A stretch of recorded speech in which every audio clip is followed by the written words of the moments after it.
Good morning दोस्तों, my name is Manish Katara.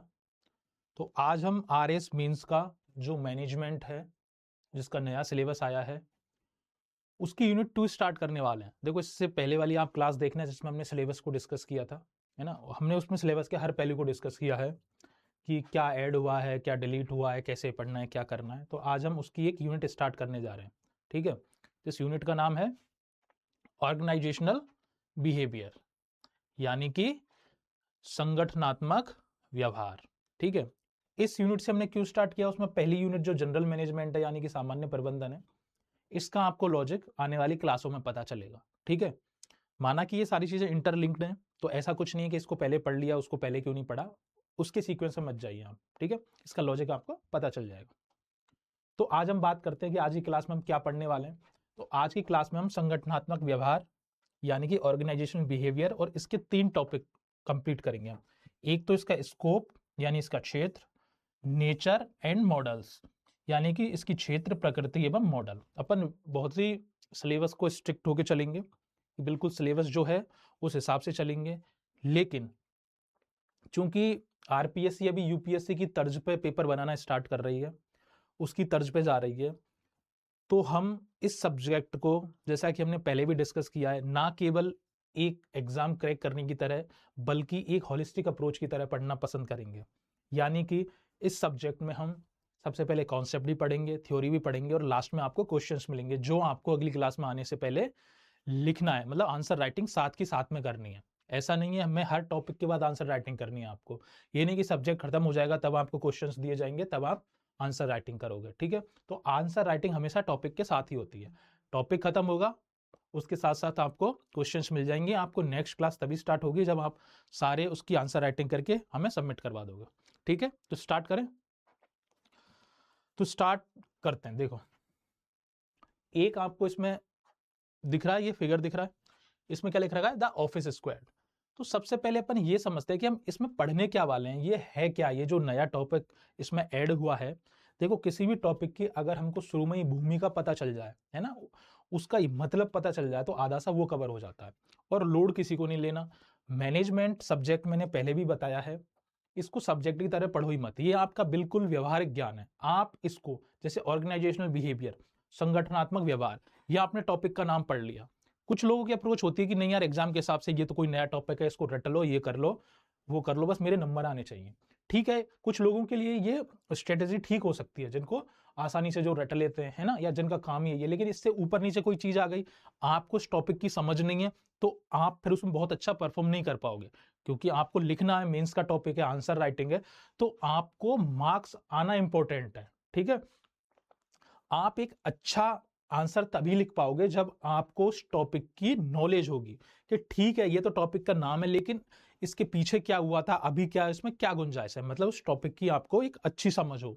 तो अच्छी समझ होने के लिए आपको इसको ध्यान से देखना है और इसको समझने के हिसाब से पढ़ना है। एग्जाम तो बाय डिफॉल्ट क्रैक हो ही जाएगा, नंबर तो अच्छे आ ही जाएंगे, ठीक है। तो सबसे पहले देखो, ऐसे स्टार्ट करते हैं कि संगठनात्मक व्यवहार होता क्या है, ठीक है। संगठनात्मक व्यवहार का मतलब, देखो, अगर मैं इस वर्ड को ही लिखूं कि ये है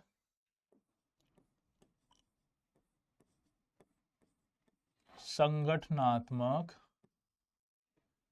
और व्यवहार, 2 वर्ड आ रहे हैं इसमें, 2 वर्डों से मिलकर बन रहा है। इसका मतलब संगठनात्मक मतलब जो मेरी ऑर्गेनाइजेशन है, और दूसरा वर्ड क्या है मेरा, बिहेवियर, ठीक है। मतलब मेरा ये जो टॉपिक है ना, ये 2 वर्ड से मिलके बना है, यानी कि एक तो संगठनात्मक है यानी कि संगठन है, एक व्यवहार है, ठीक है। तो संगठनात्मक है, इसको हम बोलेंगे संगठन, यानी कि ऑर्गेनाइजेशन,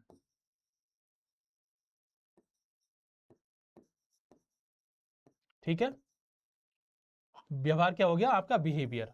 अब देखो ऐसे समझो, पहले तो संगठन यानी कि ऑर्गेनाइजेशन होती क्या है, कुछ नहीं होता। देखो, आप कॉमन सेंस से चलो, आप किस ऑर्गेनाइजेशन में काम करते हो, आपने इसको, मैंने पहले ही कहा कि इसको कोई एक बहुत कोई रॉकेट साइंस वाला या कोई नई चीज आ गई ऐसे नहीं मानना। आपके पास ये चीजें हमेशा से थी, बस इनको इकट्ठा करके एक लिखित रूप में हम इनको प्रदर्शित करने की कोशिश कर रहे हैं। तो संगठन, आप क्या समझते हो संगठन से? जो समझते हो वही मैं लिख रहा हूं। संगठन या ऑर्गेनाइजेशन, ग्रुप ऑफ पीपल, आप ऐसे समझो, अ ग्रुप ऑफ पीपल। ठीक है, प्रॉपर डेफिनेशन अभी हम आगे देखेंगे, जैसे एक समझने के हिसाब से लिख रहे हैं। Group of people working together, बहुत सिंपल, बहुत ही देसी, एक 5वीं क्लास के बच्चे को भी समझ में आ जाएगा।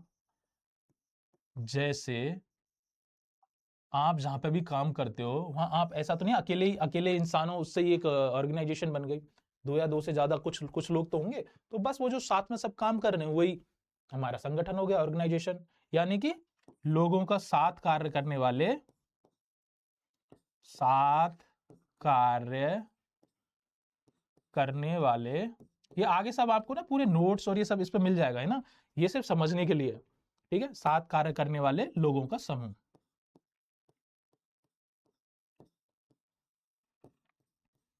बिल्कुल सिंपल, ये मैंने एकदम लेमन लैंग्वेज लिखी कि किसी को भी समझ में आती है। ऑर्गेनाइजेशन का मतलब है आप कहीं पर भी काम कर रहे हैं, किसी कंपनी में काम कर रहे हैं, तो वहां बहुत सारे लोग होंगे, कुछ आपसे ऊपर होंगे, कुछ आपके नीचे होंगे, है ना, तो और कुछ आपके कलीग्स होंगे, तो सबको मिला के हम ऑर्गेनाइजेशन बोल सकते हैं। बिहेवियर, कि ये लोग कैसा बिहेव कर रहे हैं, इनका बर्ताव कैसा है। जैसे आप जब घर पे रहते हो तो आपका घर पे जो बिहेवियर है वो अलग तरह का है, जब आप ऑर्गेनाइजेशन में जाते हो तो वहां आपका बिहेवियर अलग हो जाता है। यानी कि जब आप एक प्रोफेशनल लाइफ में एंटर करते हो तो आपका बिहेवियर अलग हो जाता है। तो इस टॉपिक में हमको पढ़ना क्या है कि जब ऑर्गेनाइजेशन में जो लोग काम करते हैं, चाहे वो टॉप लेवल पे हो चाहे वो नीचे की लेवल पे हो, है ना, लेकिन उस ऑर्गेनाइजेशन का हिस्सा है, तो उनका ऑर्गेनाइजेशन के प्रति व्यवहार, ऑर्गेनाइजेशन का उनके प्रति व्यवहार, या उन सबका समग्र व्यवहार कैसा है। ठीक है, ये बस इस टॉपिक की आत्मा है। अब इसके अलग अलग तरह हो सकते हैं, अकेले बंदे का कैसा व्यवहार है, चार लोगों के बीच में आएगा तो कैसा व्यवहार हो जाएगा, लेकिन ऑर्गेनाइजेशन में काम करने वाले लोगों का ऑर्गेनाइजेशन के प्रति कैसा व्यवहार है, यानी कि समग्र उनका कैसा व्यवहार है, बस ये पढ़ने वाले हैं। ठीक है, इसकी मोटा मोटी बात ही हो गई, ये तो एक बहुत ही लेमन वाली बात हो गई। ठीक है, अब अपन मेन अपने टॉपिक पे चलते हैं। देखो, ऑर्गेनाइजेशनल बिहेवियर को समझने के लिए हम एक परसेप्शन बनाते हैं। ठीक है, जैसे आपको हम एक ऑर्गेनाइजेशन का एक छोटा सा एग्जांपल लेते हैं, ये ऑफिस स्क्वाड यानी किसी ऑफिस का सीन है। ऑफिस में एक मैनेजर है, ठीक है, और उसके 3 एम्प्लॉय दिख रहे हैं। ठीक है, इसको और थोड़ा सा ऐसे समझते हैं कि एक मेरा हो गया मैनेजर, या जिसको आप कह सकते हो बॉस। ठीक है, उसके अंडर में कुछ एम्प्लॉय काम करते होंगे, मान के चलो उसके अंदर 3 एम्प्लॉय काम कर रहे हैं, एक का नाम है ए, एक का नाम है बी, एक का नाम है सी। ठीक है, अब ये जो मैनेजर है इसका भी कोई और मैनेजर होगा, यानी कि इसका भी एक बॉस होगा, इसका भी, तो हम उसको बोल देते हैं सुपर बॉस। ठीक है, जनरली ऑर्गेनाइजेशन का जो स्ट्रक्चर है वो ऐसे ही होता है, एक सबसे टॉप मैनेजमेंट लेवल होगी, उससे फिर मैनेजर होगी, उसके अंदर कुछ होंगे। अब देखो इसमें क्या करते हैं, मान के चलो ए नाम का जो बंदा है ना, उसके पास कुछ ऐसे स्किल सेट है कि ये इंट्रोवर्ट है,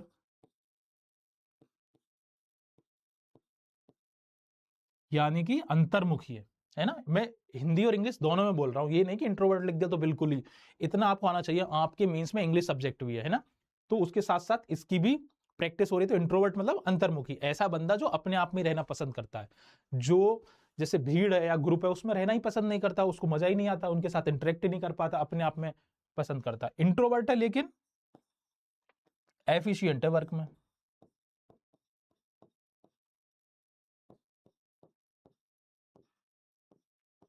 ठीक है, पर ये किसी की मदद नहीं करता है।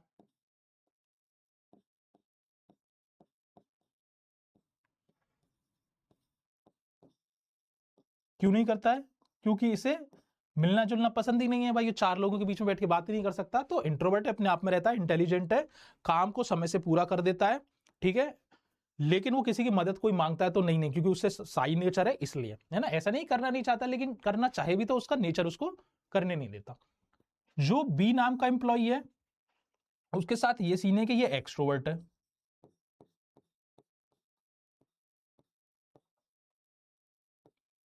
एक्सट्रोवर्ट यानी कि जब तक कि 4 लोगों के बीच में बैठ ना जाए, बात ना कर ले, गॉसिप ना कर ले, तब तक इसका खाना नहीं पचता, वो एक्सट्रोवर्ट बोलते हैं उसको, बहिर्मुखी हिंदी में, ठीक है। लेकिन ये एवरेज है वर्क में।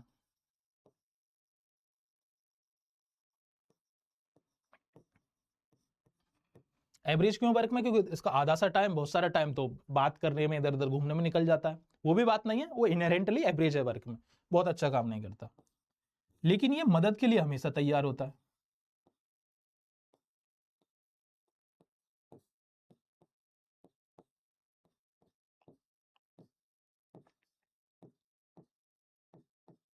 ठीक है।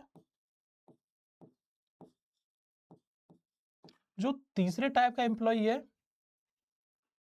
इसके साथ क्या सीन है? ये एम्बीवर्ट है।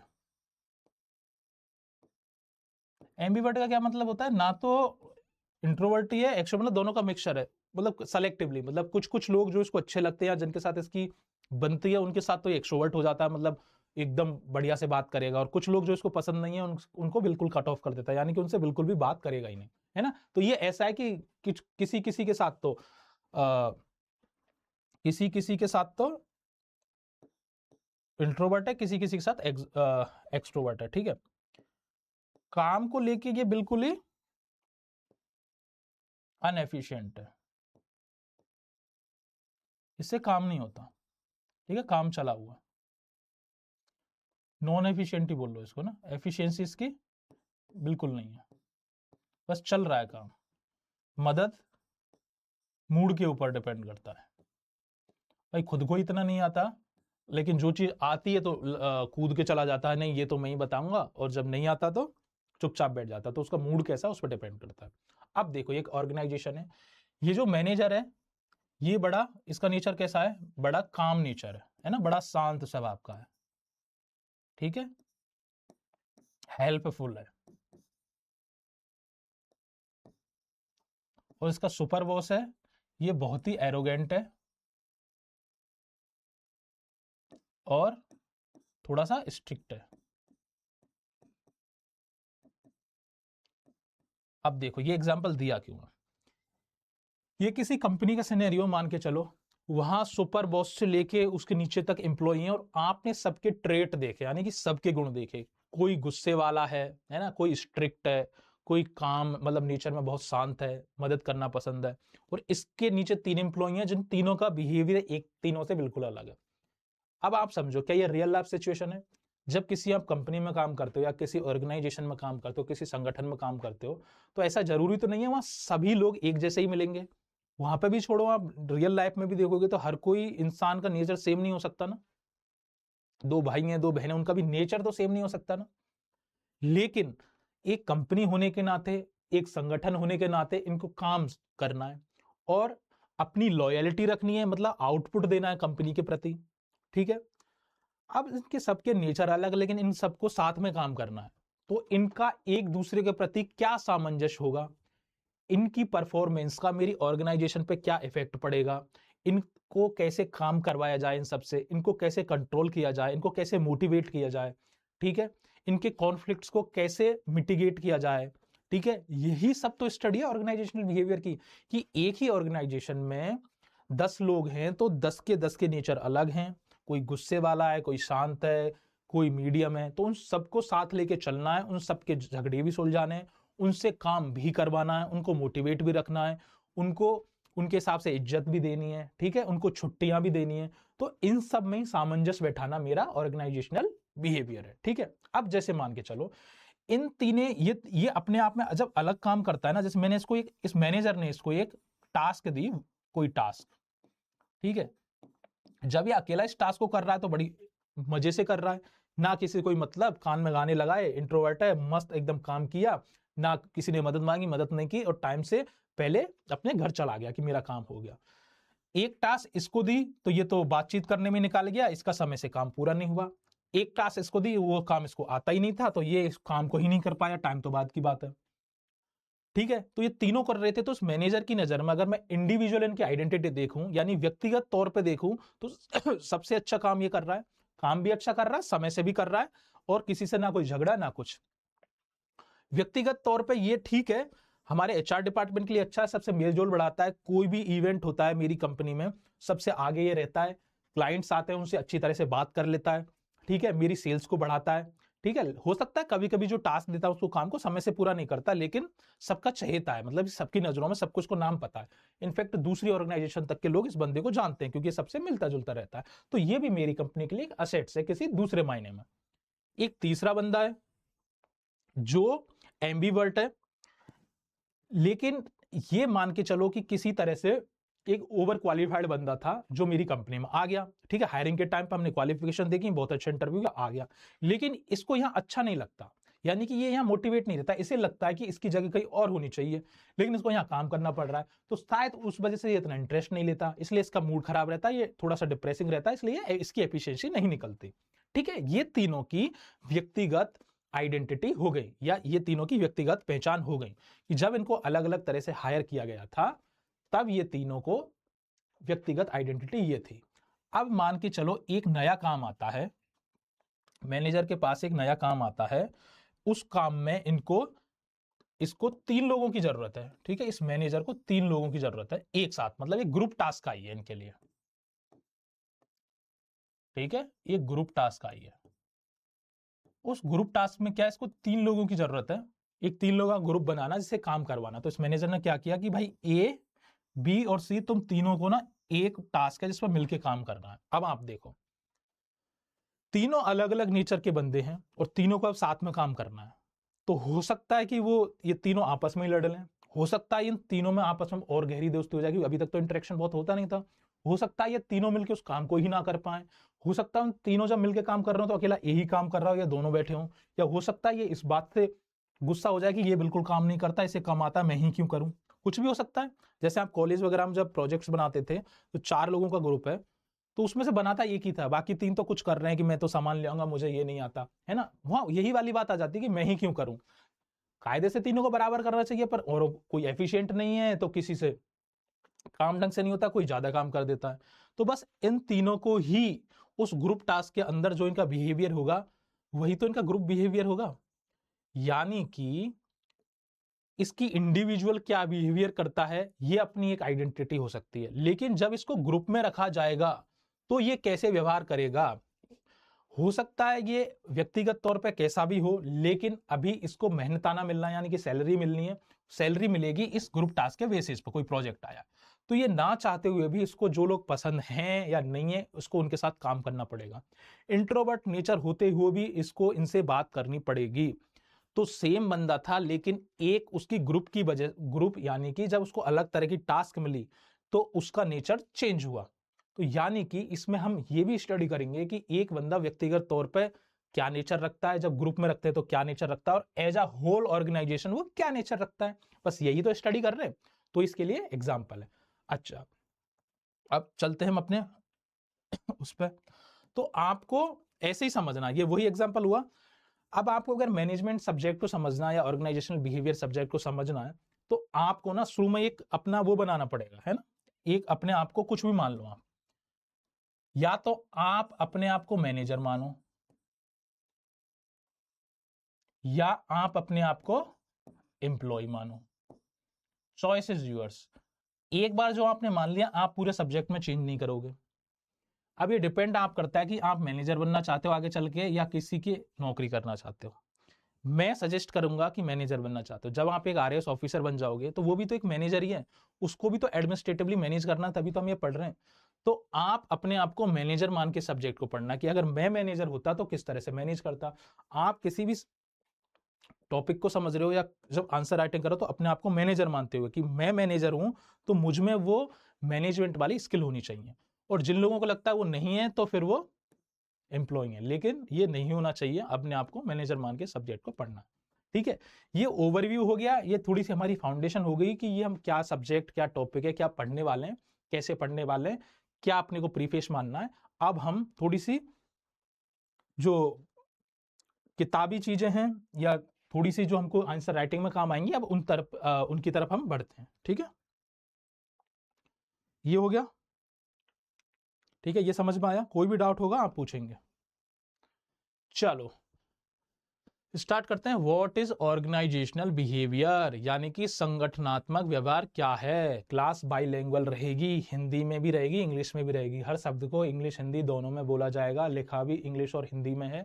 जो इंग्लिश मीडियम के हैं वो इंग्लिश वाले को रेफर कर सकते हैं, जो हिंदी मीडियम है वो हिंदी वाले को रेफर करेंगे।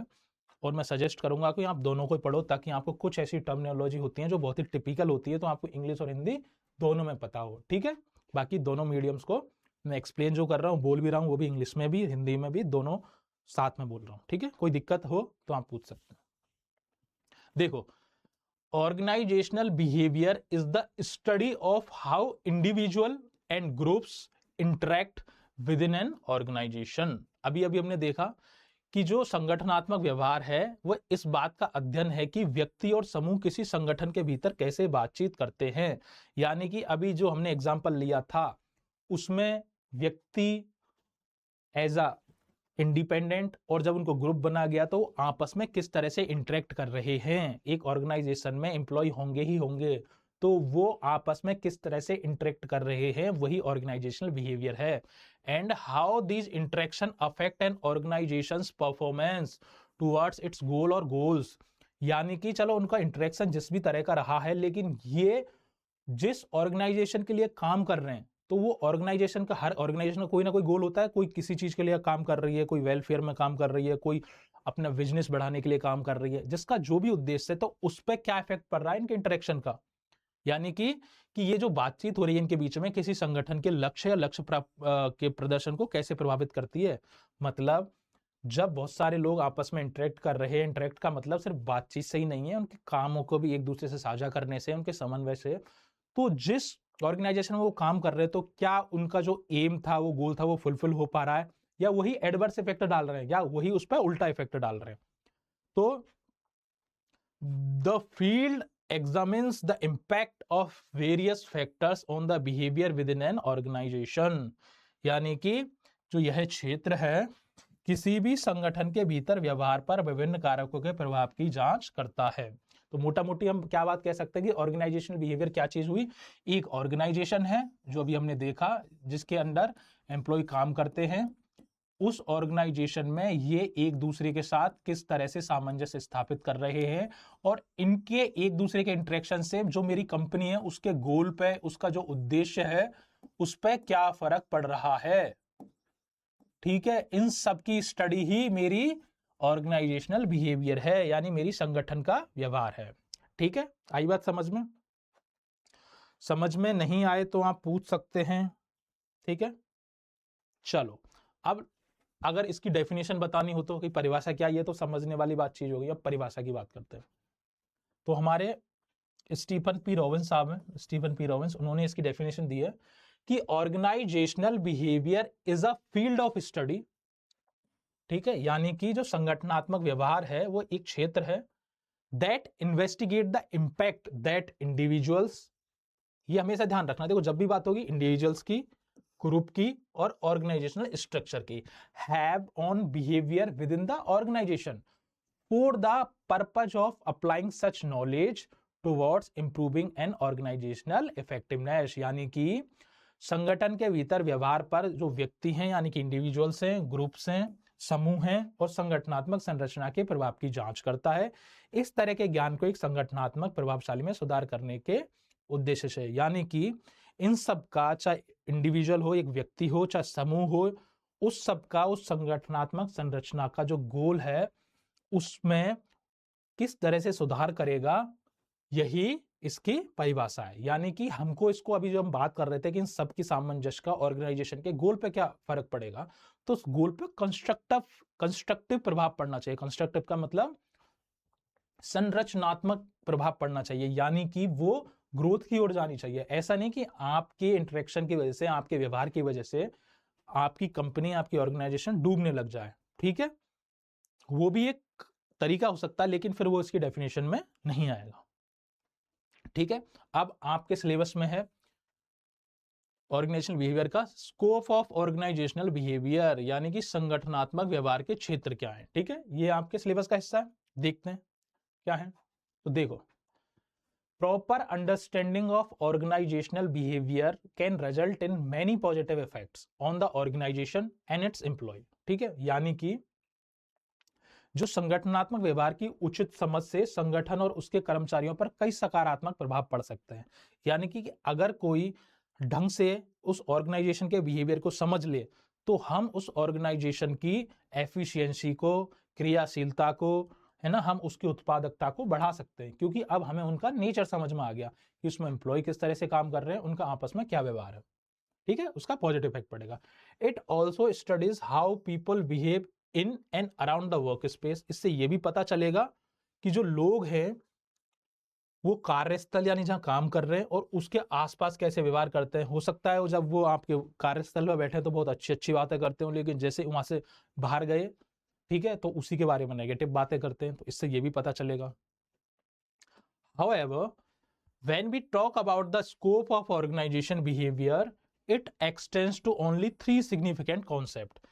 और जब हम इसके स्कोप की बात करते हैं, यानी कि जब हम संगठनात्मक व्यवहार के क्षेत्र की बात करते हैं, तो वो 3 अवधारणाओं तक विस्तारित होता है। मतलब इसके स्कोप को अगर पढ़ना है, इसके स्कोप को जानना है, तो इसमें आपको 3 तरह की अवधारणाएं पढ़नी है। ठीक है, कौन कौन सी 3 तरह की अवधारणाएं? इसकी 3 अवधारणाएं दी गई हैं, इसके स्कोप को पढ़ना है। तो स्कोप मतलब इसके क्षेत्र को पढ़ना है कि जो हमारा संगठनात्मक व्यवहार है उसका क्षेत्र क्या है। इसके क्षेत्र को जानने के लिए हमको इसकी 3 अवधारणाएं पढ़नी पड़ेंगी। ठीक है, पहली अवधारणा क्या है? इंडिविजुअल बिहेवियर यानी व्यक्तिगत व्यवहार। अभी अभी हमने पढ़ा था व्यक्तिगत व्यवहार। व्यक्तिगत व्यवहार क्या होता है डिटेल में अभी आगे पढ़ेंगे। तो पहला हो गया व्यक्तिगत व्यवहार। ठीक है, दूसरा इंटर इंडिविजुअल बिहेवियर यानी कि अंतर वैयक्तिक व्यवहार। एक का दूसरे से क्या व्यवहार है, ये खुद का खुद से पर्सनल, ये खुद का दूसरे से, और ये ग्रुप बिहेवियर यानी समूह में जब रहेगा तो कैसा व्यवहार है। चलो उनको थोड़ा एक बार डिटेल में देख लेते हैं, है ना। स्कोप में इसके में 3 ही चीज आती है। सबसे पहले हम पढ़ेंगे व्यक्तिगत व्यवहार को, यानी कि individual behaviour. As the name itself suggest, an individual is studied from the personality. अब देखो ये सारे ना कीवर्ड हैं। आपको आंसर राइटिंग में नंबर कब मिलते हैं? जब आप कीवर्ड आपको याद हो और आप उसके आसपास सेंटेंस फ्रेम करो। जब भी आप किसी भी सब्जेक्ट में कोई चीज याद करो ना, तो उसके जब शॉर्ट नोट्स बनाओ, तो शॉर्ट नोट्स का मतलब ये नहीं होता कि जबरदस्ती बना नहीं। शॉर्ट नोट्स का मतलब ये होता है कि आपके याद करने के तरीके में आपने उसको उसके कीवर्ड्स लिख लिए। अब आपको अगर कीवर्ड्स पता है तो आप उसके आसपास सेंटेंस फ्रेम कर सकते हो, क्योंकि आप हिंदी इंग्लिश सब्जेक्ट में आपने यही तो सीखा है। तो आप सेंटेंस फ्रेम कर सकते हो, और सेंटेंस फ्रेम कर लिया तो आपके मार्क्स अच्छे आएंगे। अगर आपने कीवर्ड ही मिस कर दिए, और चाहे आप कैसे भी लिख रहे हो, फिर उसी लाइन को तोड़ मरोड़ के बस आपको कॉपी भरनी है, तो फिर आपको मार्क्स नहीं मिलने वाले। ठीक है, ये कोई स्कूल के एग्जामिनेशन है नहीं, ये सिविल सर्विसेज है, ये सिविल सर्विसेज RS का एग्जाम है। यहाँ को मार्क्स ऐसे ही नहीं मिलते। तो आपको जैसे मैंने अंडरलाइन किया इसके कीवर्ड की, इसमें क्या क्या study from the personality, motivation, interest and attitudes of an organisation. यानी कि किसी संगठन में किसी व्यक्ति के व्यक्तित्व यानी उसकी पर्सनैलिटी, उसकी प्रेरणा और रुचियों और दृष्टिकोण। अब देखो ये सारे कीवर्ड हैं, व्यक्तित्व, प्रेरणा, रुचियों और दृष्टिकोण से उसका अध्ययन किया जाता है। भाई किसी आदमी के बारे में अगर मुझे जानना है, ठीक है, जब मेरे पास मान के चलो जब ऑर्गेनाइजेशन वो काम मांगने आया, मैंने उसका इंटरव्यू लिया, तो इंटरव्यू में आपने देखा होगा कि 3-4 लोग बैठे रहते हैं, एक पैनल होता है पूरा। 3-4 लोग तो होते हैं, ज्यादा भी हो सकते हैं, लेकिन एवरेज अगर मैं मान के चलूं तो 4 लोग तो कम से कम होंगे। तो पैनल में 4 लोगों की कहां जरूरत पड़ रही है? एक बंदा भी तो उसको देख सकता है इसकी क्या नॉलेज है। लेकिन आप देखोगे वो चारों लोग हैं ना, वो अलग अलग डोमेन के होंगे। ऐसा सारे एक ही डोमेन मतलब एक ही क्षेत्र के नहीं होंगे। एक बंदा होगा, हो सकता है वो उसकी टेक्निकल नॉलेज को चेक करे, एक होगा जो उसकी HR को, कोई उसके व्यवहार को नोट कर रहा होगा, कोई इसके एटीट्यूड को देख रहा होगा, कोई उसकी सामाजिक स्किल्स को देख रहा होगा। तो सब अपने अपने क्षेत्र के महारथी होते हैं और वो उसको असेस करते हैं। अब किसी व्यक्ति के बारे में कोई राय बनानी है तो हमें सिर्फ उसके एक पॉइंट ऑफ व्यू से तो बना नहीं सकते, हमें उसके बहुत पहलू पता होना चाहिए। जैसे अगर मुझे उसका व्यक्तित्व मुझे उसकी पर्सनैलिटी पता है, ठीक है, मुझे उसकी प्रेरणा पता है कि इसको किस चीज से प्रेरणा मिलती है, मुझे उसका दृष्टिकोण पता है दुनियादारी के बारे में, अगर मैं इन सब चीजों को जानूंगा, उसके क्या इंटरेस्ट है, हॉबी है, उसका कैसा एटीट्यूड है, तो इन सब चीजों की अगर मुझे जानकारी है तो मैं उस व्यक्ति की पर्सनैलिटी के बारे में बता सकता हूं कि भाई ये इंडिविजुअली ऐसा बंदा है। मतलब जब ये इंडिविजुअल अपने लेवल पर तो ऐसा बंदा है। ठीक है, various interaction sessions and 1-to-1 are conducted to understand and study the individual and make a perception about them. ठीक है, अगर किसी व्यक्ति को समझना है, जो अभी हम बात कर रहे थे अध्ययन करने के लिए, तो उसके बारे में एक धारणा बनानी है कि भाई मैं, कोई मेरे सामने अननोन आदमी आ गया और मैं पूछूं यार ये आदमी कैसा है, ठीक है, मैं किसी से पूछूं ये आदमी कैसा है, तो उसके लिए मुझे बहुत सारे इंटरेक्शन सेशन और 1-to-1 आयोजन किए जाए। 1-to-1 क्या होता है? इंटरव्यू, पर्सनल इंटरव्यू जिसको बोलते हैं, जिसमें पैनल नहीं होता, पर्सनल इंटरव्यू मतलब 1-to-1, एक मैं हूं, एक बस सामने वाला है, तो मैं उसके बारे में खूब बातें कर रहा हूँ। मूवियों में आपने वो इन्वेस्टिगेशन देखी होंगी, सामने एक होता है, एक ऑफिसर होता है और सामने जो भी क्रिमिनल है और वो उसको इन्वेस्टिगेट कर रहा है, तो उसके बारे में वो जानने की कोशिश करता है कि क्या मानसिकता है इसकी। फिर अलग अलग तरह के, जैसे कोई साइकोपैथ किलर है ना, या कोई साइको वाला क्रिमिनल होता है, तो उसके लिए अलग साइकेट्रिस्ट या साइकोलॉजिस्ट बुला के उससे बात करवाई जाती है, ताकि उसकी पर्सनैलिटी का असेसमेंट हो सके कि इसने ऐसा किया क्यों, है ना। जैसे आपने देखा होगा कि जो साइकोलॉजिस्ट क्या करते हैं, आप बैठ के आपकी काउंसलिंग करते हैं, तो उस काउंसलिंग में यही तो जानने की कोशिश करते हैं कि आपकी पर्सनैलिटी क्या है और आपको किस तरह से क्योर कर सके। तो किसी भी बंदे के बारे में जानना है, किसी भी इंसान के बारे में कोई परसेप्शन बनाना है, तो हमें उसके साथ 1-to-1 सेशन करेंगे हम उसके बारे में, ताकि उसके एटीट्यूड, उसके इंटरेस्ट, उसके मोटिवेशन, उसकी क्या प्रेरणा है, उसका क्या व्यक्तित्व है, उसकी क्या रुचि है, इन सब चीजों के बारे में पता चल जाए, तो हम उसके व्यक्तिगत व्यवहार को बता सकते हैं कि ये व्यक्तिगत तौर पर इस तरह से व्यवहार करेगा। ठीक है, दूसरा स्कोप क्या है? अंतर वैयक्तिक व्यवहार, यानी कि इंटर इंडिविजुअल बिहेवियर। इंटर का मतलब दूसरे के साथ, ठीक है, इंट्रा मतलब खुद का, personal. Now, the inter-individual concepts is when communication happens among the employees. अब भाई खुद से खुद का तो हो गया, लेकिन ये बंदा जब अपने साथ के एम्प्लॉइयों से बात कर रहा है, तो ही तो उसका वो व्यवहार सामने आएगा कि वो दूसरों से कैसे कर रहा है, उसी को तो इंटर इंडिविजुअल यानी कि अंतर वैयक्तिक बात करेंगे। Inter individual represents person with their social group, subordinates और senior employees in the work place कि जब एक बंदा काम कर रहा है, तो उसके कुछ सबऑर्डिनेट भी होंगे, यानी उससे नीचे काम करने वाले भी होंगे, कुछ उसके बॉसेस भी होंगे, यानी जो उससे ऊपर काम करते हैं, और कुछ उसके साथ वाले भी होंगे। तो उसका उन सबके प्रति कैसा व्यवहार है, चाहे वो कितने ही गुस्से वाला है, लेकिन उसे अभी नौकरी करने की प्रोफेशनलिज्म दिखाना है, तो उसे सबसे तमीज से, तहजीब से बात करनी होगी। यही उसके अंतर्वैयक्तिक व्यवहार के बारे में बताता है। ठीक है, it helps understand the leadership styles and qualities and helps resolve conflicts quickly if any arise in the group dynamics. यानी कि इस व्यवहार से हमें यह पता चलेगा कि अगर उनके ग्रुप में, अगर उनकी टीम में कोई कॉन्फ्लिक्ट भी होता है, कोई लड़ाई भी होता है, तो हम उसको किस तरह से सुलझाएं। हो सकता है कोई आदमी व्यक्तिगत तौर पर बहुत ही शांत हो, लेकिन जब वो किसी से बात करता है तो बहुत जल्दी उखड़ जाता है। तो हम ये नहीं कह सकते इंसान शांत, हम कहेंगे व्यक्तिगत रूप से तो ये इंसान शांत है, लेकिन इसका जो अंतर वैयक्तिक व्यवहार है वो थोड़ा सा उग्र है ना। तो उसके लिए असेसमेंट ऐसे ही हो सकता है कि उसको ग्रुप टास्क दी, उस ऊपर वालों से कैसे बात करता है। तो अंतर वैयक्तिक अवधारणा कब आती है? जब कर्मचारी के बीच संचार होता है, यानी कि वो अपने साथ वालों के साथ संचार करता है। अब देखो, कार्यस्थल में सामाजिक समूह भी मिलेंगे, सीधी सी बात है, अपने अधीनस्थ यानी नीचे वाले भी मिलेंगे, वरिष्ठ कर्मचारी मतलब अपने सीनियर भी मिलेंगे। तो यह नेतृत्व शैली और गुणों को समझने में मदद करता है। तो इससे हमें पता चलेगा कि क्या इसमें कुछ लीडरशिप क्वालिटी है, क्या इसमें कुछ नेतृत्व करने की क्षमता है भी या नहीं भी, कि भाई ऊपर वालों से कैसे बात कर, नीचे वालों से किस तरह से काम करवा पा रहा है। ठीक है, और इससे और क्या पता चलता है कि समूह की गतिशीलता में कोई भी विवाद उत्पन्न होने पर उसे तुरंत हल करने की मदद रखता है। जब मुझे किसी इंसान के बारे में पता है कि वो किस समय किस बात पर बिगड़ सकता है या किस बात पर राजी नहीं होगा, तो मैं उसको असेस कर सकता हूं कि मुझे इस इंसान को किस तरह से हैंडल करना है, यानी कि इस इंसान को किस तरह से टैकल करना है। ठीक है, नेक्स्ट है, किसी संगठन के गठन का अध्ययन किया, जिन क्षेत्रों पर ध्यान दिया जाता है वे संगठन की संरचना, संगठन में प्रभावशीलता आदि हो सकते हैं। यानी कि here the study of the formation of an organisation is done, the areas looked into can be structure of the organisation, effectiveness in the organisation, the efforts made by group to achieve the objectives or goals of an organization are what group behavior is all about. The behavior of everyone is a part of the group. ठीक है, इसका मतलब क्या है? समूह में शामिल प्रत्येक व्यक्ति के व्यवहार पर विचार किया जाता है। यानी कि जब कोई व्यक्ति एक ग्रुप में जो भी व्यवहार करता है, तो उसका इंपैक्ट कंपनी की ग्रोथ पर पड़ेगा, ठीक है, उसकी इमेज पर पड़ेगा। तो हम चाहेंगे कि उसके व्यवहार, उनके व्यवहार इस तरह से हों ताकि वो हमारी ऑर्गेनाइजेशन की छवि को सुधारें। सुधारने का मतलब एक अच्छी छवि बनाए रखें और उसकी ग्रोथ में सहायक हों। ठीक है, नेक्स्ट, अब लास्ट में आता है ग्रुप बिहेवियर। हमने 3 तरह के बिहेवियर ही पढ़े थे, वैयक्तिक, अंतरवैयक्तिक और लास्ट में समूह व्यवहार। समूह व्यवहार यह परिभाषित करता है कि समूह में व्यक्ति दूसरे व्यक्ति के विचारों, भावनाओं और व्यवहारों से किस प्रकार प्रभावित होते हैं। मेरे कुछ जीवन के प्रति फंडे अलग है, मेरे साथी के जीवन के प्रति फंडे अलग है, जो तीसरा बंदा है मेरी टीम में उसका जीवन के प्रति फंडे अलग है। हम एक ही टेबल पर बैठ के जब हमने ग्रुप में खाना खाया तो हमने आपस में बातें की, अपने विचारों का आदान प्रदान किया, तो हम कोई भी एक दूसरे से सहमत नहीं हुआ। क्यों सहमत नहीं हुआ? मैं अपनी जगह ठीक हूं, मेरी अपना परसेप्शन है, मेरी अपनी एक ओपिनियन है, मेरी एक अपनी सलाह है, सामने वाला अपनी जगह ठीक है, तीसरा वाला अपनी जगह ठीक है। लेकिन जब हम एक साथ बैठ के किसी मुद्दे पे बात कर रहे हैं तो तीनों के जो मत हैं, है ना, वो अलग अलग तरह के आ रहे हैं, इसलिए हमारे बीच में बातचीत बन नहीं रही है। यही उसका ग्रुप बिहेवियर दिखाता है।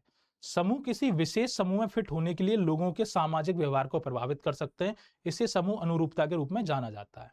अब मान के चलो मैंने अपनी टीम में ऐसे ही 3 अलग अलग लोगों को रख दिया जो झुकने के लिए भी तैयार नहीं है। भाई मुझे मेरा ओपिनियन अच्छा लग रहा है, सामने वाले को अपना, तीसरे को अपना। तो बताओ उनका ग्रुप के लिए हो सकता है वो व्यक्तिगत रूप से बहुत अच्छा हो बंदा, इंडिविजुअल यानी अंतर व्यक्ति भी ठीक था कि उसको नीचे वालों को ऑर्डर देना था, तो उसकी जो ओपिनियन थी उसने नीचे वालों पर थोप दिया, उनको ना चाहते हुए वो माननी पड़ेगी, वहां तक भी ठीक था। लेकिन ग्रुप में जब उसके सारे बराबर वाले आए और उन्हें कुछ एक रिपोर्ट देनी थी कमेटी को, तो कोई भी राजी नहीं हो रहा एक दूसरे से, तो ये उसका ग्रुप बिहेवियर बिल्कुल भी अच्छा नहीं है। अब ये भी हो सकता है उसका इंडिविजुअली तो वो बहुत अच्छा है, ठीक है, इंटर इंडिविजुअल भी वो बहुत अच्छा है, लेकिन ग्रुप में बहुत बेकार है, ठीक है। तो अगर मैं सिर्फ एक ही बेस को मान के उसको रिक्रूट कर लूं, है ना, एक ही बेस को मान के मैं उसके बारे में कोई अवधारणा बना लूं, तो ये तो गलत होगा। जब तक मैं उसके सारे पक्षों को नहीं देख लूं कि वो अकेले तौर पे कैसा है, 2 लोगों के साथ कैसा है, एक ग्रुप में कैसा बिहेव करता है, तब तक मैं उसके बारे में कोई धारणा नहीं बना सकता। यानी कि group behaviour defines the way individuals are influenced by the thoughts, देखो ये कीवर्ड्स हैं, feelings and the behaviours of others in a group. Groups can also भी influence people's social behaviour, obvious सी बात है, fit a particular group, this is known as group conformity. तीनों समझ में आए? हमने जो स्कोप पढ़ा है आज ऑर्गेनाइजेशनल बिहेवियर का, उसमें 3 तरह की बातें आती हैं, एक इंडिविजुअल यानी कि वैयक्तिक, एक इंटर इंडिविजुअल यानी कि अंतर वैयक्तिक, और तीसरी आती है ग्रुप बिहेवियर यानी कि समूह का व्यवहार, ठीक है। ये तीनों समझ में आए, हमने डिटेल में भी डिस्कस कर लिया है, हमने ये भी डिस्कस कर लिया है किस चीज के पार्ट है, किसी को कुछ डाउट हो तो पूछ सकता है, ठीक है, लास्ट में इसके क्वेश्चंस करेंगे, दिए जाएंगे।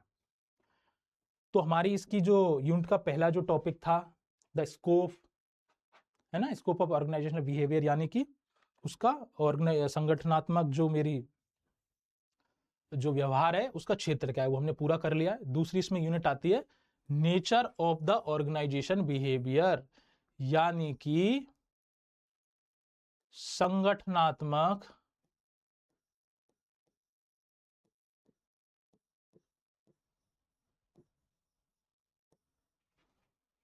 व्यवहार की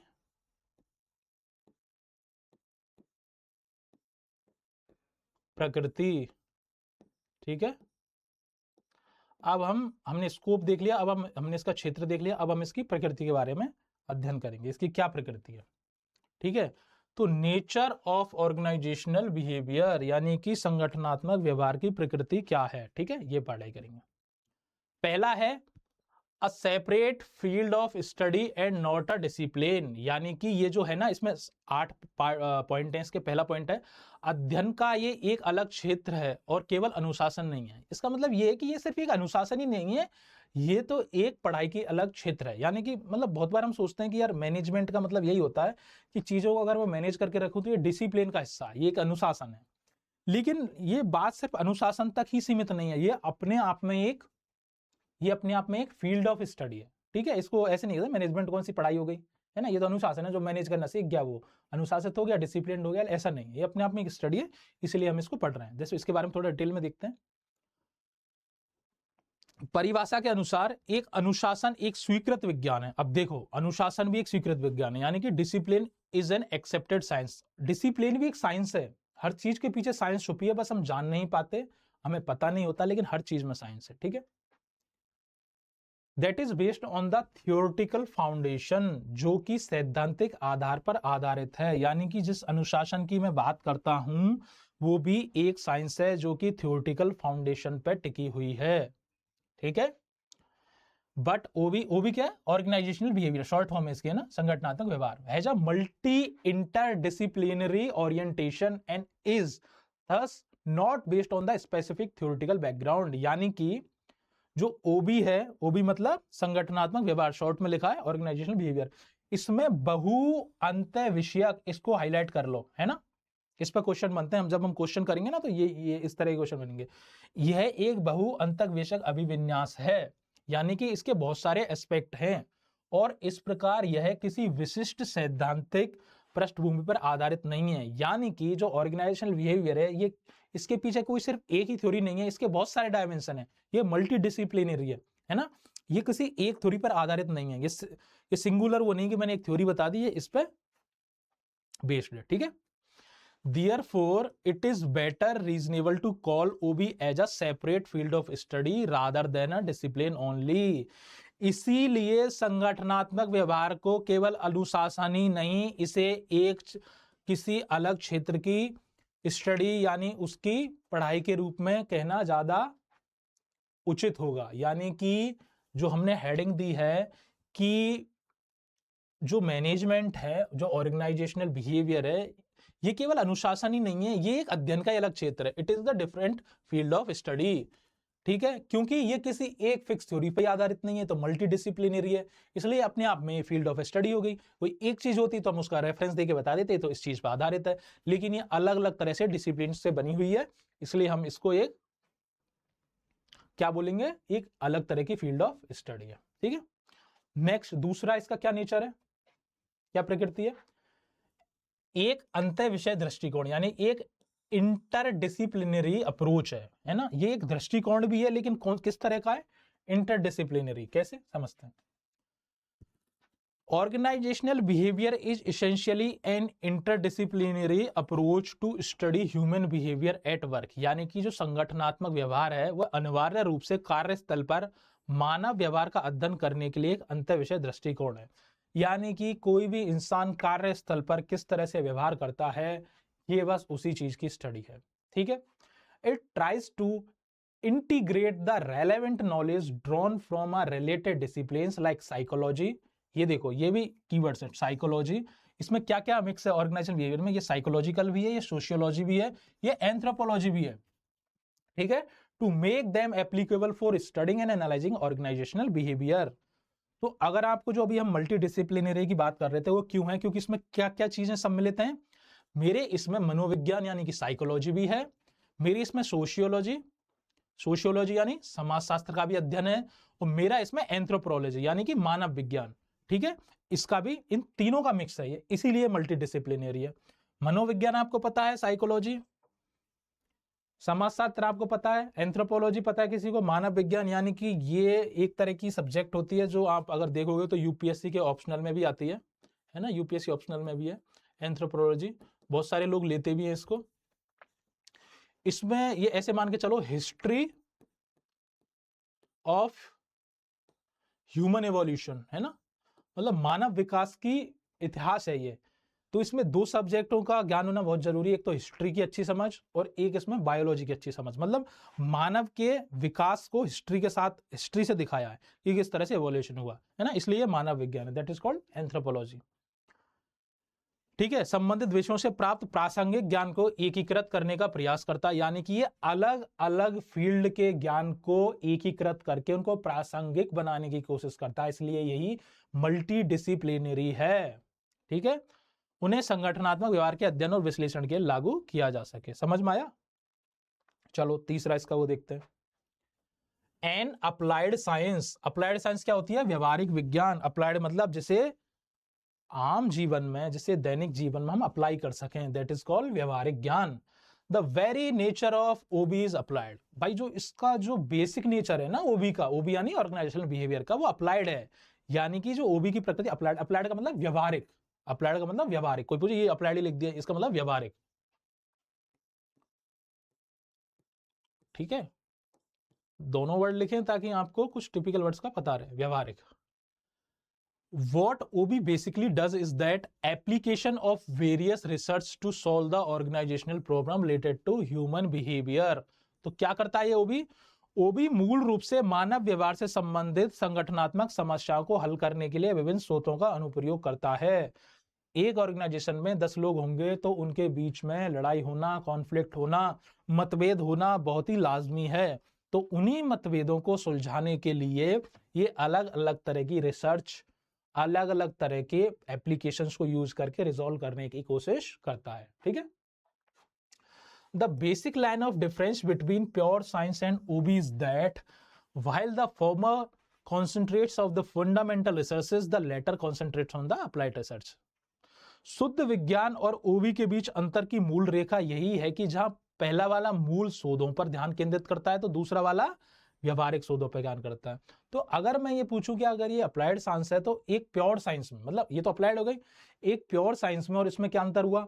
तो प्योर साइंस तो सिर्फ सैद्धांतिक तौर पर यानी कि मौलिक शोधों पर ध्यान केंद्रित करता है कि भाई इसकी रिसर्च ऐसे हुई है ना, इसका आविष्कार कैसे हुआ। और ये व्यावहारिक शोधों पर दोनों ही शोध कर रहे हैं। ठीक है, दोनों ही रिसर्च बेस्ड हैं, लेकिन एक तो कौन सा है?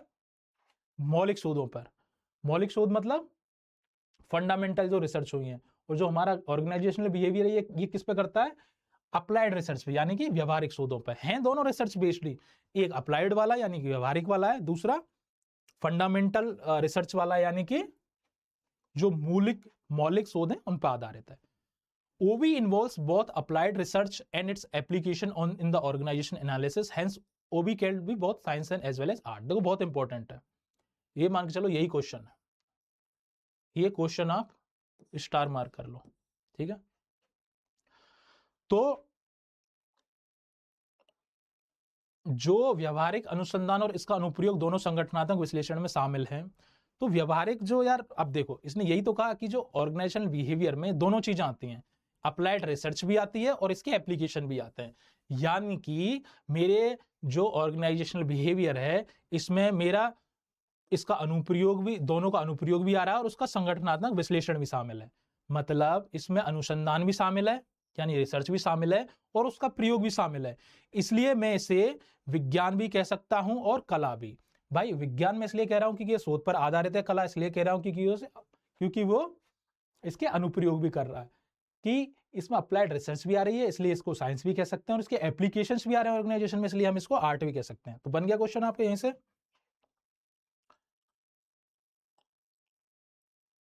जैसे चलो इस पे अब जो अभी तक हमने पढ़ा इस पे एक दो क्वेश्चन लिख लेते हैं, ये आपको नेक्स्ट क्लास में लिख के लाना है। ठीक है, तो हमने बोला हम क्वेश्चन के साथ ही पढ़ाई करेंगे।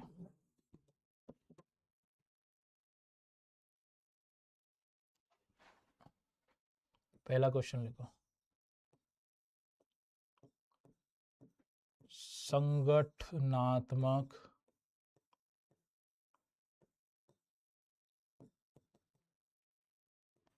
व्यवहार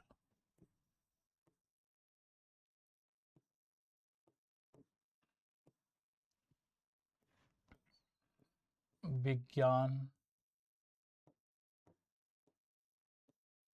है या कला? चर्चा कीजिए।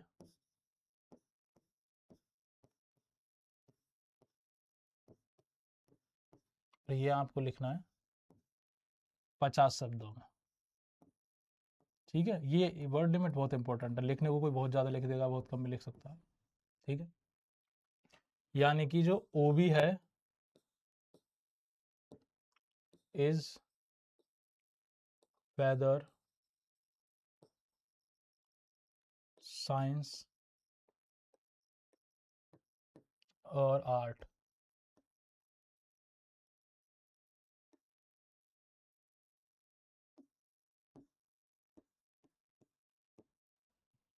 Discuss 50 words. ठीक है, ये आपका पहला क्वेश्चन हो गया। ये क्वेश्चन आप नोट कर लीजिए और आपको लिख के लाना है।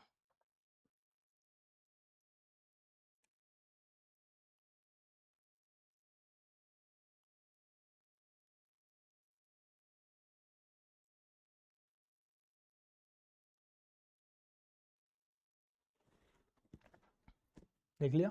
नेक्स्ट क्वेश्चन नंबर 2,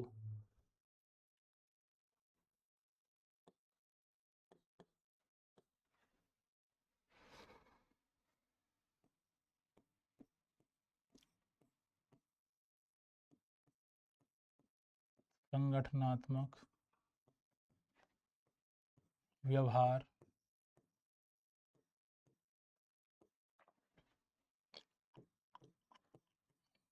बहुपक्षीय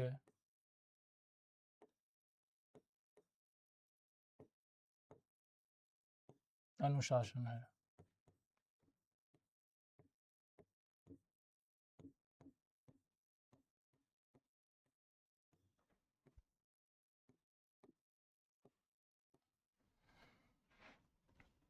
चर्चा कीजिए।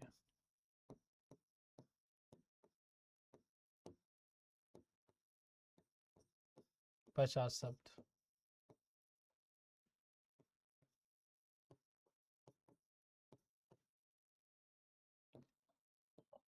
OB is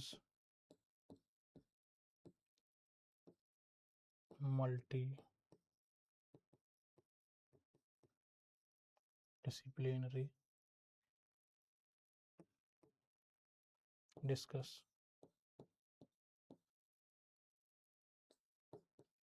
fifty words. ठीक है, 2 क्वेश्चन लिख लो।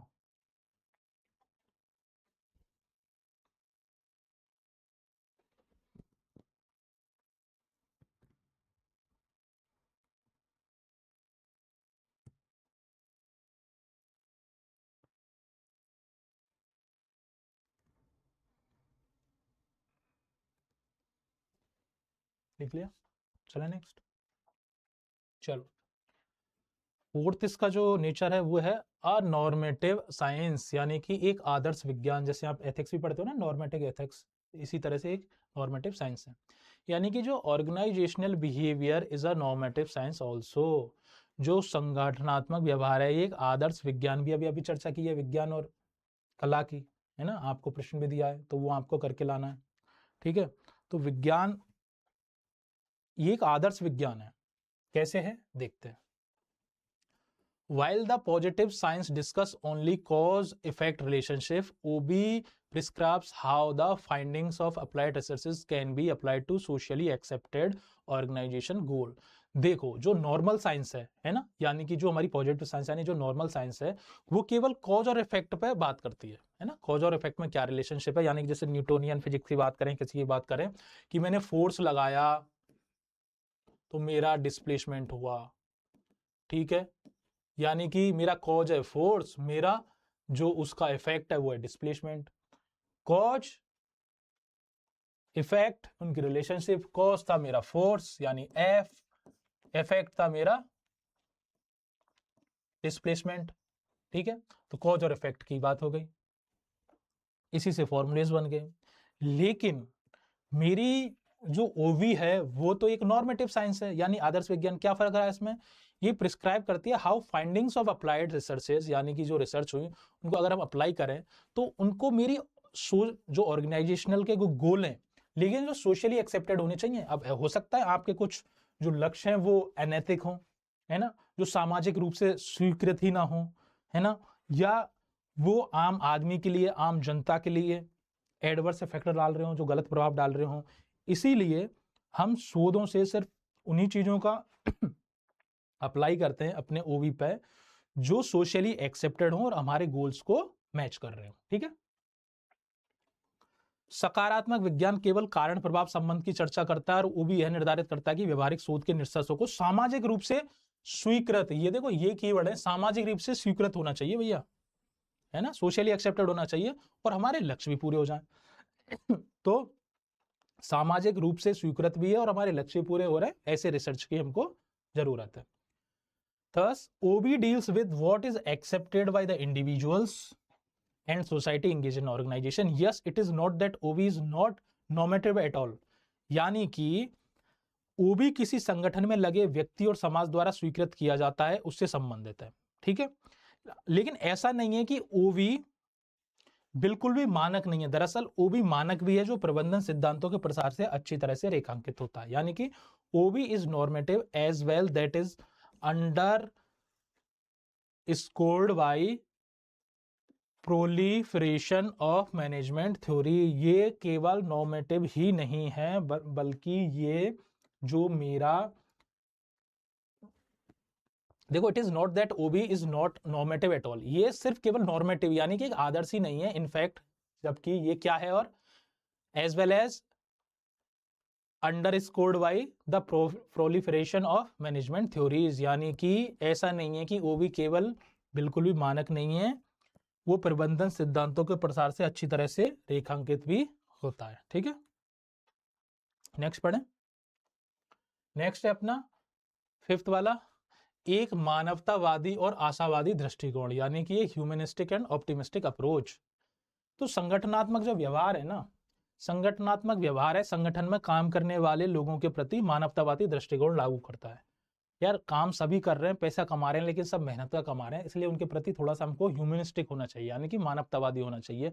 और यही हमको वो भी सिखाता है कि संगठनात्मक व्यवहार संगठन में काम करने वाले लोगों के प्रति मानवतावादी दृष्टिकोण लागू करता है। ठीक है, मनुष्य की सोच और भावना से संबंधित है, बिल्कुल सही बात है, सोच और भावना से संबंधित होगा।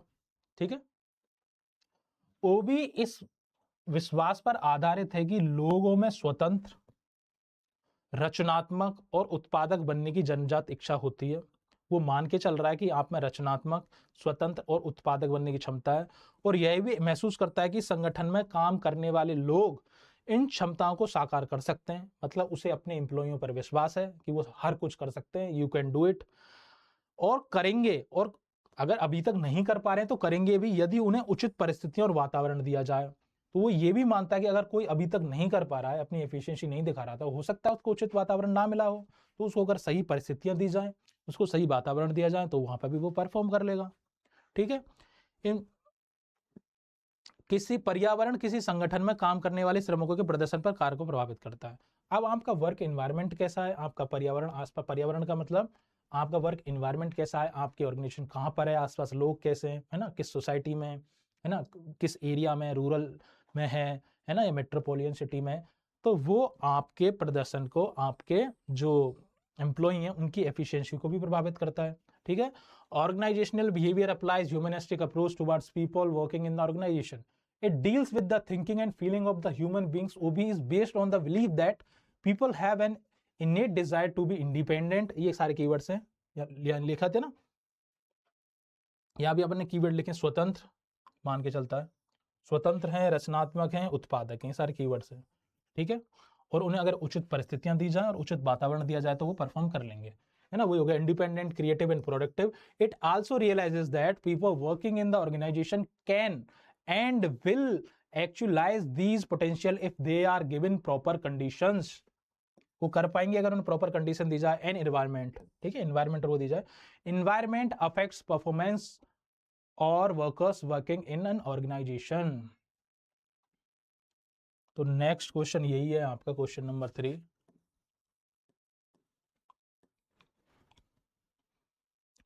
कि जो एनवायरमेंट है,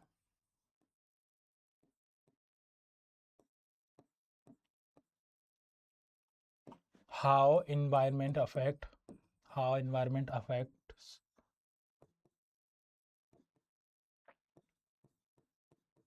working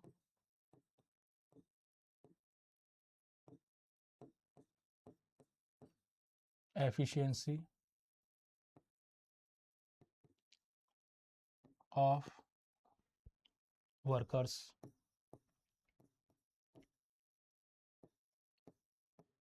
फिफ्टी वर्ड्स। ठीक है, यानी कि पर्यावरणीय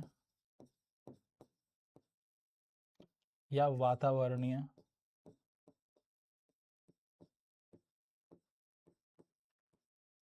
कारक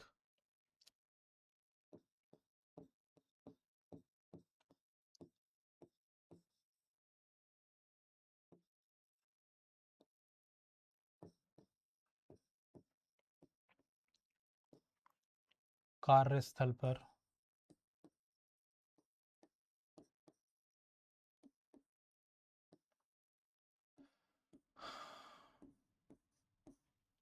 कार्यशीलता को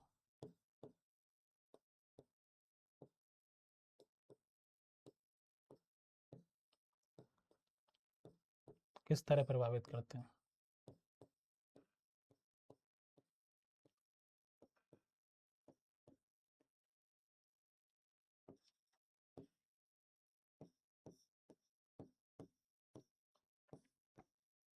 ठीक है, ये लिख लीजिए।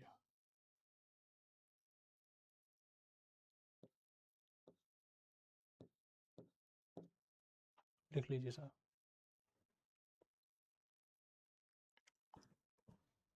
ठीक है, नेक्स्ट चलें। अ टोटल सिस्टम अप्रोच एक संपूर्ण प्रणाली दृष्टिकोण है। ये कैसे है? सिस्टम दृष्टिकोण वह है जो संगठनात्मक कामकाज को प्रभावित करते हुए सभी चर को एकीकृत करता है। यानी कि the system approach is one that integrates all the variables affecting organisational function. ये वो अप्रोच है जो संगठन में जब कोई काम कर रहा है तो चर मतलब वेरिएबल्स, वेरिएबल्स मतलब ऐसे कौन कौन से फैक्टर्स हैं, चर मतलब फैक्टर्स जो उसके ऑर्गेनाइजेशनल बिहेवियर को अफेक्ट कर सकते हैं, उन सभी को इंटीग्रेट करता है और उनको मद्देनजर रखते हुए अपने काम को अंजाम देता है। ठीक है, The system approach has been developed by the behavioral scientist to analyze human behavior in view of his/her socio-psychological framework। यानी कि मानव व्यवहार का उसके सामाजिक मनोवैज्ञानिक कीवर्ड ढांचे को मद्देनजर विश्लेषण करने के लिए व्यवहार वैज्ञानिकों द्वारा सिस्टम दृष्टिकोण विकसित किया गया है। ठीक है, Man's socio-psychological frameworks makes man a complex one। जो इसका सोशियो साइकोलॉजिकल फ्रेमवर्क है वही तो इंसान को कॉम्प्लेक्स वन बनाता है ना।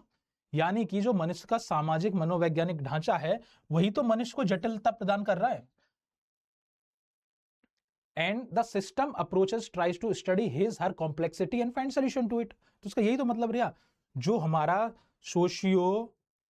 हमारा सोशियो साइकोलॉजिकल यानी कि सामाजिक और मनोवैज्ञानिक ढांचा है वो हमको कॉम्प्लेक्सिटी देता है ना, हमको एक कॉम्प्लेक्स ह्यूमन बनाता है और ये इस कॉम्प्लेक्स सिचुएशन को स्टडी करता है, उसको सॉल्यूशन प्रोवाइड करता है। ठीक है, ये इसका नेचर है।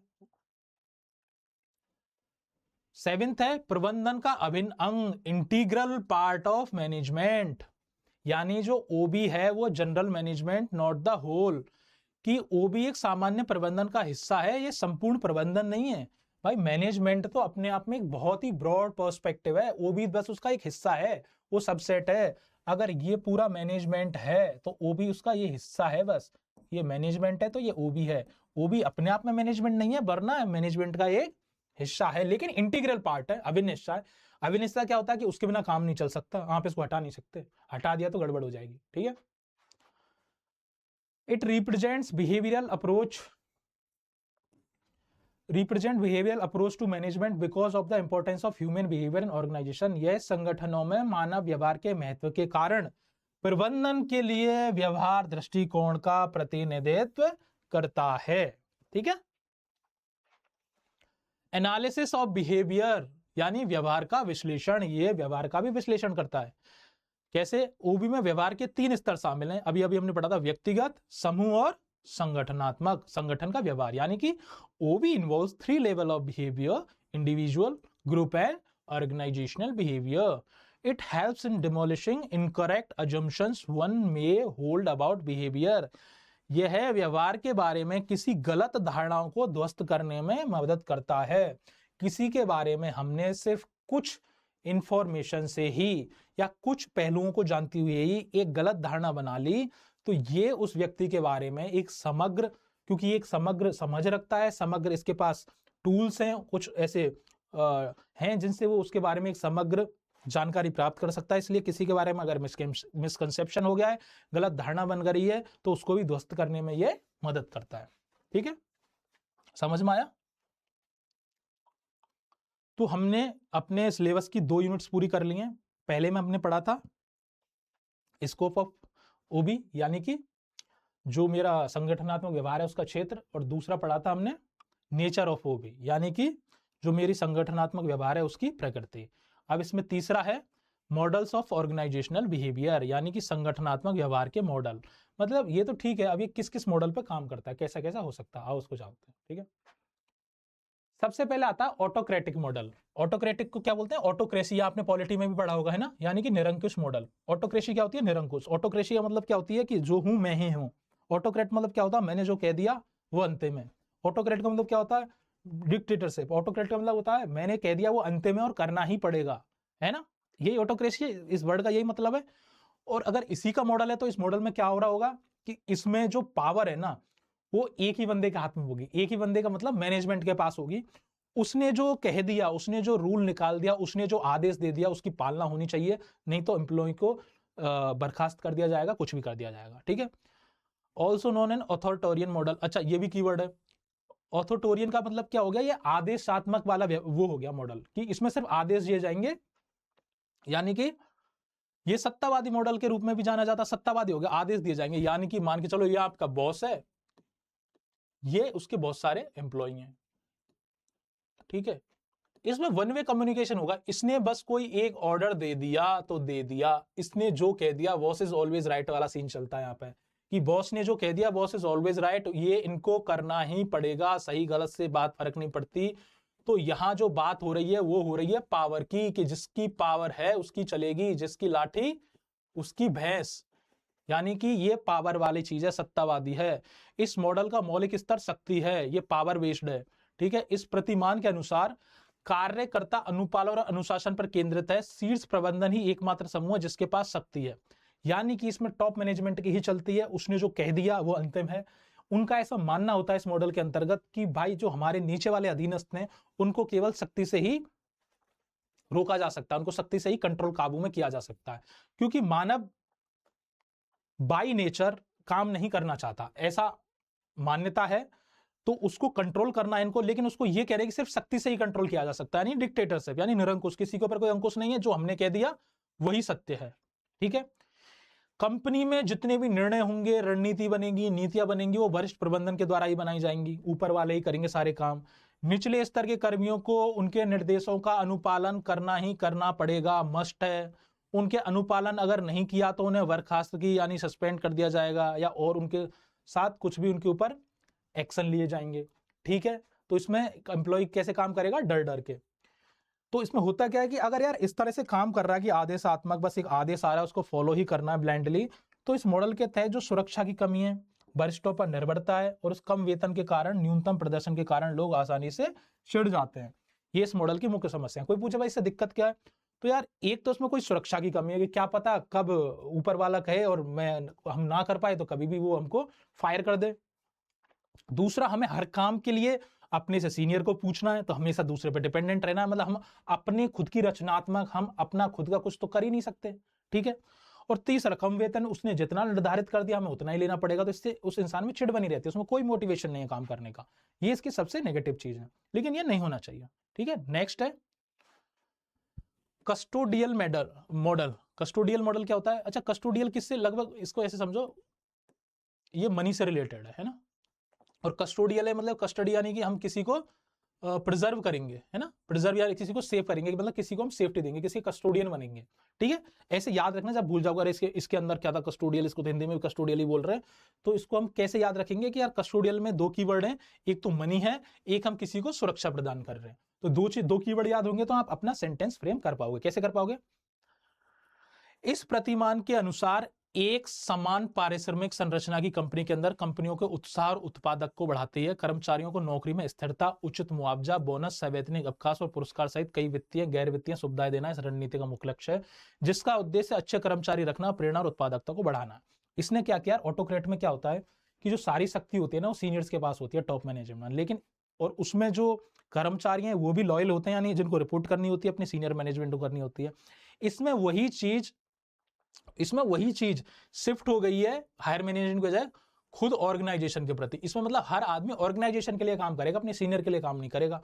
अब जब ऑर्गेनाइजेशन के लिए काम करेगा तो उसको इन सब चीजों की कोई पाबंदी नहीं होगी। ऑर्गेनाइजेशन को उससे आउटपुट चाहिए, तो आउटपुट करने के लिए वो मनी का यूज करती है, ठीक है, आउटपुट चेक करने के लिए वो मनी का यूज करती है, वो उनको पैसे ऑफर करेगी ताकि उनमें मोटिवेशन आए। जैसे ही उनको पैसा मिलना स्टार्ट होगा उनके काम के हिसाब से, उनके पारिश्रमिक के हिसाब से, तो उनकी नौकरी में स्थिरता आएगी, उनको सिक्योरिटी फील होगी कि यार पैसा मिल रहा है तो हमारे पास सिक्योरिटी है, क्योंकि डायरेक्ट किसी बॉस की हमको नहीं सुननी पड़ रही, हम ऑर्गेनाइजेशन के लिए काम कर रहे हैं, है ना। उनको उचित मुआवजा मिलता है, अगर उनके साथ कोई मिसहैपनिंग होती है तो मुआवजा मिलता है क्योंकि वो ऑर्गेनाइजेशन के प्रति जिम्मेदार है। उनको बोनस मिलता है टाइम टू टाइम, उनको पीएल यानी कि पेड लीव यानी कि सवैतनिक अवकाश मिलता है, उनको अच्छा काम करते हैं तो उसके अप्रिसिएशन भी मिल रहा है ना। उनको वित्तीय गैर वित्तीय मेडिकल सुविधाएं ये सब मिलती हैं। तो इससे होता क्या है, अब एक इंसान को आपने मेडिकल सुविधा दे दी, उसको जॉब सिक्योरिटी दे दी, सब कुछ दे दी, ठीक है, उसको पैसा भी दे रहे हो, तो अब उसके पास काम करने का कुछ तो मोटिव बनी जाएगा। अब वो उसमें चिढ़ के तो काम नहीं करेगा। तो कस्टोडियन मॉडल मानता है कि जब कर्मचारियों को उचित भुगतान किया जाता है तो वो अधिक काम करेंगे और लंबे समय तक रहेंगे। तो इस मॉडल का जो बेस है, पहले वाले में तो ऑर्डर था, मतलब पावर था, जिसकी पावर के बेस पे चलता था।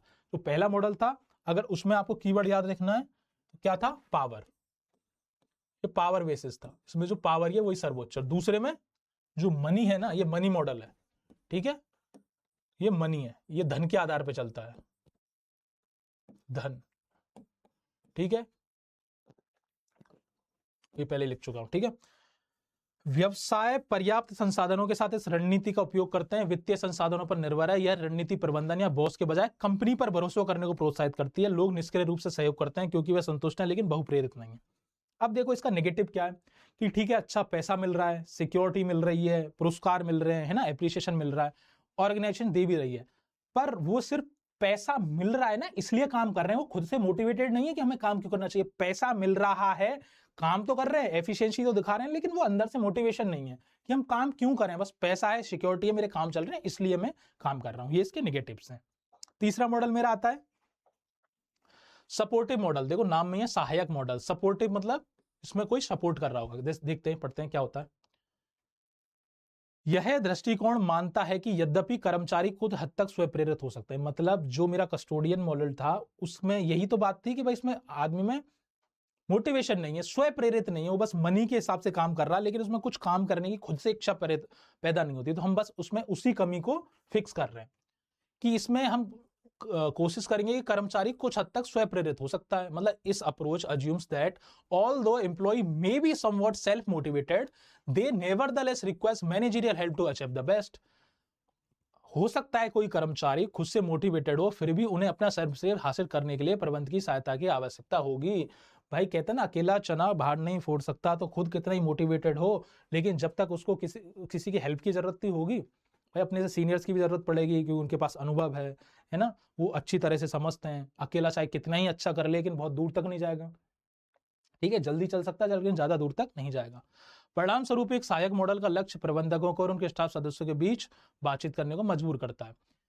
इसीलिए ये जो सपोर्टिव मॉडल में सपोर्टिव क्यों आया, कि यही कारण कि उससे पूरे ऑर्गेनाइजेशन की जरूरत पड़ेगी, तो वो उसको स्ट्रेंथन करता है, उसके इंटरेक्शन को, कि मैनेजर और अपने स्टाफ से मेंबर से बात करो। यानी कि एक इंसान है जो बहुत इंटेलिजेंट है, बहुत अच्छा एफिशिएंट काम करता है, लेकिन उसको अनुभव नहीं है, तो उसकी मजबूरी हो जाएगी कि वो अपने बड़ों से भी बात करे, और बड़ों का फर्ज बनता है कि उसको सपोर्ट करे। इसलिए सपोर्टिव मॉडल है कि उसे अपना स्वयं प्रेरित होने के लिए, अपना बेस्ट अचीव करने के लिए औरों से भी इंटरेक्शन करना पड़ेगा। इसलिए सब एक ग्रुप बनेगा जिसको हम सपोर्टिव मॉडल कहते हैं, सब एक दूसरे को सपोर्ट करेंगे। It emphasizes the psychological inspiration and zeal of the workers. Hence, the supervisor is a great proponent of motivating staff to do the better. यह श्रमिकों के मनोवैज्ञानिक प्रेरणा और उत्साह पर जोर देता है। यहाँ पर्यवेक्षक कर्मचारियों को बेहतर करने के लिए प्रेरित करने का एक बड़ा समर्थक है। The supportive model works best when there is a positive work atmosphere, management support, stronger relationship, harmony, good communication etcetera. ये सारे कीवर्ड्स हैं कि भाई ये सपोर्टिव मॉडल तभी सब अच्छा काम करेगा जब मेरा एक तो पॉजिटिव हो, एटमॉस्फेयर अच्छा हो, मैनेजमेंट सपोर्ट करता हो, सबके साथ मेरे रिलेशंस अच्छे हों, सबके साथ मेरी हार्मोनी हो, और एक अच्छा कम्युनिकेशन हो। यानी कि सहायक मॉडल तब सबसे अच्छा काम करता है जब सकारात्मक कार्य का वातावरण हो, प्रबंधन वाले समर्थन करें, सबके साथ मेरे रिश्ते मजबूत हों, सद्भाव हो सबके साथ, और अच्छा संचार हो, मतलब मेरे उनके साथ अच्छी बनती हो, तब जाके ये मॉडल काम करता है। नेक्स्ट मॉडल आता है कॉलेजियम मॉडल। कॉलेजियम का मतलब क्या होता है, इस वर्ड का मतलब क्या, कॉलेजियम। कोलाज नाम सुना ना, फोटो का कोलाज बनाते हो, इसका मतलब भी वही है, ग्रुप। कॉलेजियम का मतलब, इसका कीवर्ड क्या है, ग्रुप। कोलाज बनाना, कॉलेजियल, कोलाज से कॉलेजियल, है ना, ये वर्ड से याद रखते हो। कॉलेजियल का मतलब भूल जाओ, कॉलेजियल क्या होता है, इसमें कॉलेजियम है। कॉलेजियम मतलब वो पॉलिटी में पढ़ा होगा ना, ग्रुप, कॉलेजियम बनता है ग्रुप ऑफ पीपल, है ना। तो यहाँ पे भी कॉलेजियम मतलब ग्रुप बनाएंगे हम पीपल का, group. Collegial refers to a situation where a group of the co-workers share responsibilities. These model places a strong emphasis on the increasing collab inside the company.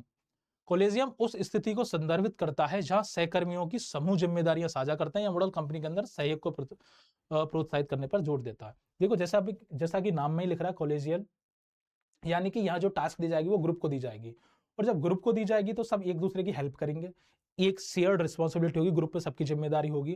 तो जब सबकी जिम्मेदारी होगी तो ये कंपनी अंदर एक दूसरे को सहयोग करेंगे, ताकि सबकी कंबाइंड जिम्मेदारी है तो एक ग्रुप का नाम हो। जैसे कॉलेज वगैरह में भी, या आपने जब टीम वर्क करते हो तो आप ये नहीं सोचते कि मेरा इसमें कितना रोल होगा। जब हम टीम वर्क करते हैं तो उसका जो लीडर होता है ना, पूरी जिम्मेदारी उसकी होती है। तो सिर्फ लीडर की जिम्मेदारी होने का मतलब ये नहीं कि इस पर्टिकुलर बंदे की जिम्मेदारी, वो टीम का नाम आता है। इंडियन टीम अच्छा क्रिकेट खेलती है तो हम एज अ टीम बोल रहे हैं उसको। पर्टिकुलर प्लेयर कितना अच्छा परफॉर्म कर रहा नहीं कर रहा, लेकिन ओवरऑल जीत किसकी होती है, टीम की। ओवरऑल हार किसकी होती है, टीम की। इसलिए हम इसको एज अ टीम मानते हैं, है ना।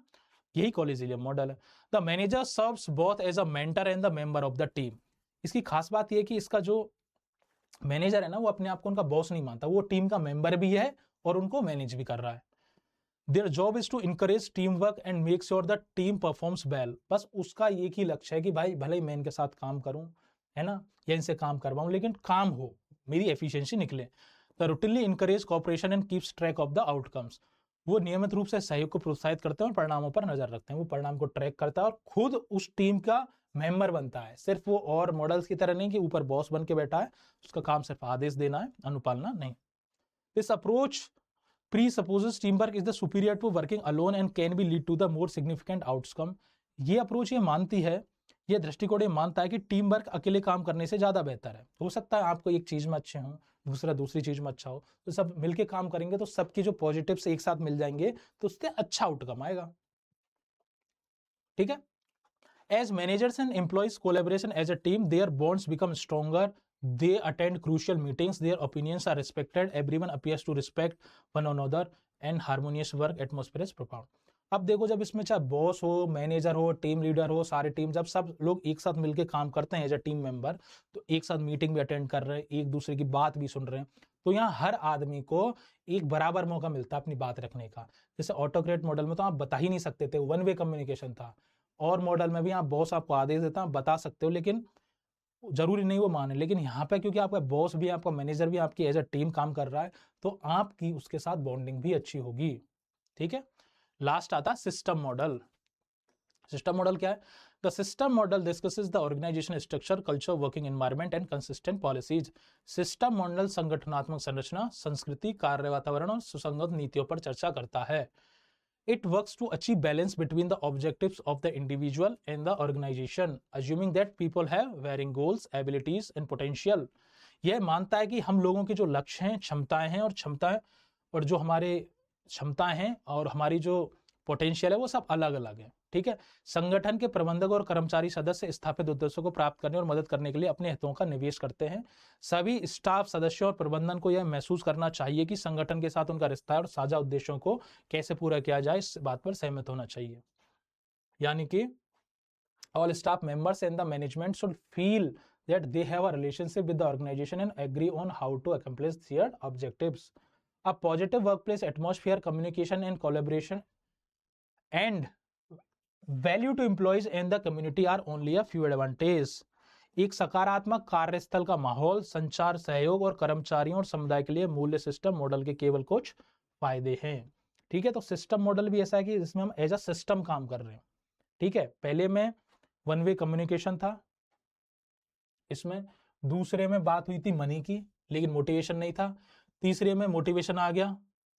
ठीक है। चौथे में एज अ ग्रुप काम कर रहे हैं, जैसे स्टार्टअप वगैरह होता है ना, इसमें आपका चाहे को फाउंडर है वो और चाहे आप एम्प्लॉय, तो भी सब लोग साथ में बैठ के काम कर रहे हैं, ये वो वाली चीज है। और लास्ट में सिस्टम मॉडल, मतलब हम इसको एज अ सिस्टम मानते हैं। ठीक है। तो इस क्लास में तीनों हमारी यूनिट पूरी हो गई हैं, स्कोप, नेचर एंड मॉडल्स, यानी कि क्षेत्र, प्रकृति एवं इसके मॉडल्स।